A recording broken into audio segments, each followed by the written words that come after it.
Наурыз шығыс елдері халқының жоғары дәріптейтін мейрамдарының бірі.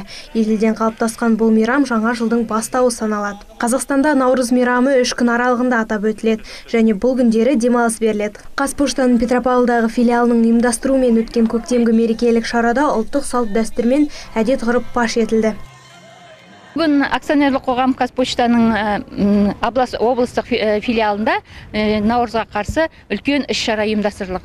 Бұл негізгі іс-шарамыз ұлыстың ұлы күнін қарсы алып, өміріміздегі Қазақстанға келген жаңа жылда қарсы алу мақсатында болып жатыр. Наурыз мейрамының ұлттық тағамдарға толы ақ дастархансыз елестету мүмкін емес. Наурыз мейрамын ұлттық тағамдарға толы ақ дастархансыз елестету мүмкін емес. Сондықтан Қазпоштада өткен мерекелік кеште концерттік бағдарламаға қоса қонақтарға арналып наурыз көже, қымыз бен бауырсақ сияқты дәстүрлі ұлттық тағамдардан ақ дастархан жайылды. Күні құтты болсын. Осы бүгінгі күн бізге, бәрімізге, үкіметімізге, халқымызға тиштіға келсін, жақсылыға келсін, аман сау болсын.